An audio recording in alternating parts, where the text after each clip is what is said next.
YouTube! It's Buckeye Mike coming at you again.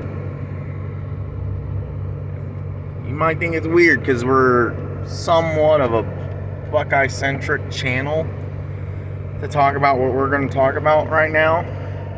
But it ain't really weird. We're more of a college football channel. Plus, it does have to do with the Buckeyes. We're going to the playoff. We're going to the playoff. We're going to the playoff. We're going to the playoff. Woo-hoo-hoo! Thank you, Utah. Thank you. Utah got the job done and has repeated as Pac-12 champions. USC choked the bed, which doesn't surprise me. Granted, it's been a great season for USC. They didn't really choke the bed per se. Caleb Williams played outstanding last night. He had a big gashing cut on his hand, right over his knuckle, and then his offensive line just fell apart and couldn't block long enough to keep him upright. Eventually, the pressure was too much from Utah's defense. They kept getting home to Caleb so many times, time after time, and Cam Rising played like a freak. Some things I want to touch on with this game. Utah went on a 44-7 run after the 12:03 in the second quarter mark. And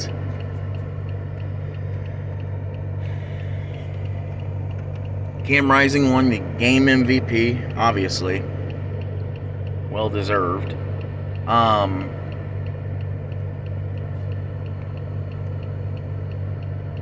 Just, how about an overall performance from Utah? You guys were down 14. You guys were down 14 points. You were down 17-3. There was literally two big swings in the game last night. There was a 14-point swing because USC's offense finally started to stall after two amazing drives and a really good first quarter. Caleb Williams at the beginning looked like a man possessed and someone that was already looking to hoist the Heisman, which in my opinion, I still think Caleb Williams will win the Heisman Trophy. I mean, the dude balled out, played an amazing game in a losing effort. It's just that, like I said, his top offensive lineman, Nealon, got hurt. The wide receiver, USC has explosive wide receivers, and they had an Ohio State game. They got blown out. The wide receivers didn't show up other than when they were wide open. And USC's defense, I said USC doesn't have a defense. There's no depth on their defense. Their depth is all on their offense. And Lincoln Riley, what the crap is wrong with you, dude? Your quarterback is coming off the field limping, and you leave him in the game. You take him out when it doesn't matter and the game is sealed with 1 minute left in the game. No.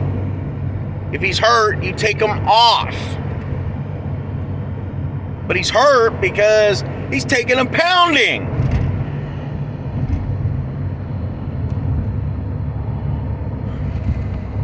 The other thing that bothers me, that I think Utah cleared the air of,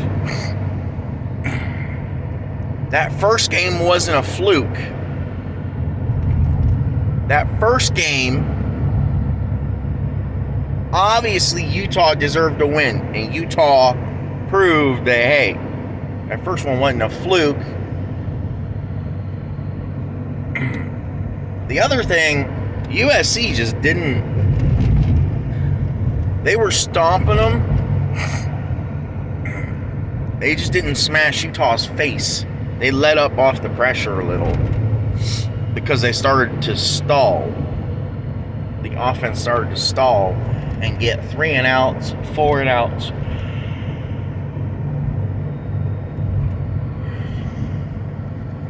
I lost track at one point, but when I lost track, USC was 0 for 6 on 3rd down and 2 of 6 on 4th down.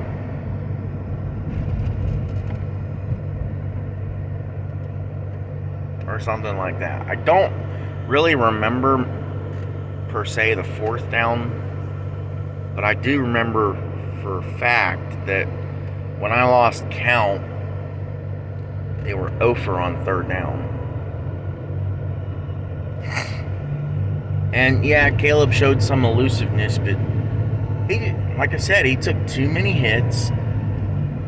They finally started in the second half. Well, it started in the second quarter. They started to close the pocket and force him to become one-dimensional and stationary. But he just kept taking hit after hit after hit, and Utah just kept getting to him. I know I've said that. Oh, shit. Damn it.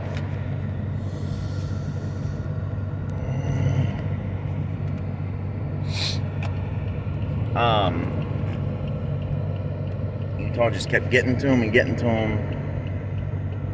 And lo and behold, by the end of the day, Utah was the one that raised the trophy, and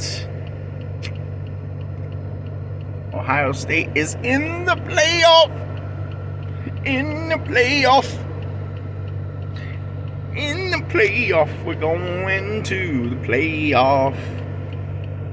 Now, I do want to know, in my opinion, TCU does need to win, but TCU could afford a close loss. I think they're a lock. Even if they lose. They deserve to be a lock, even if they lose. I mean, Georgia and Michigan are a lock, even if they lose. So why can't TCU be a lock, even if they lose? Why? Because Bama is hanging out at that 6th spot. And in the committee's eyes, they want brands.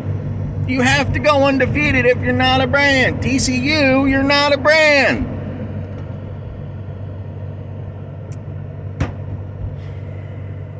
It sucks. But TCU can finally lose and slip up. I picked them to slip up over on the Young Guns channel with our pick'em the other day. I chose them to slip up.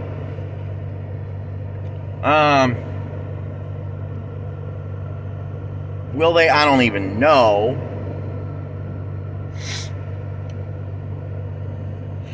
But, I mean, it is what it is. Ohio State's in the playoff. Good game by USC. Thank you for winning Pac-12, Utah. You didn't even have to win it convincingly.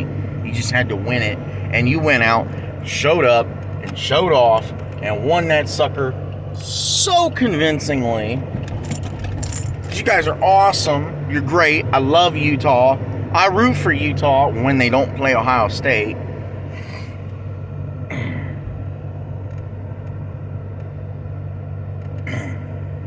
So, yeah, my message to the boys and Ryan Day, you can tweet all this crap about let's bleeping go and let's play some ball. You guys got to show up, show out, and CJ, you got to put your life on the line and give it your all. I need to see 110% from you, CJ Stroud. You are the problem and the key to Ohio State winning these games and winning the national championship. You are the problem, CJ Stroud. You don't put 100% of effort into the game because you just want to walk through, keep yourself safe, and pad your stats for the NFL. You need to give it your all, CJ Stroud. Your time will come with the NFL. Your time will come. But you are focused, you should be focused on the here and now. You have been gifted a second chance at a national championship.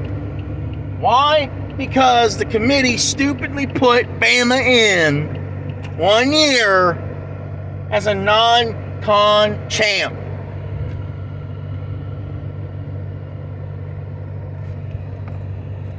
So now it's Ohio State's chance to do it.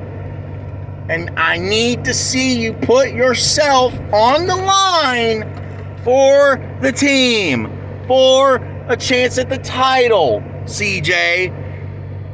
You were talking all this junk, all this crap about, oh, I studied the tape, I made it look good,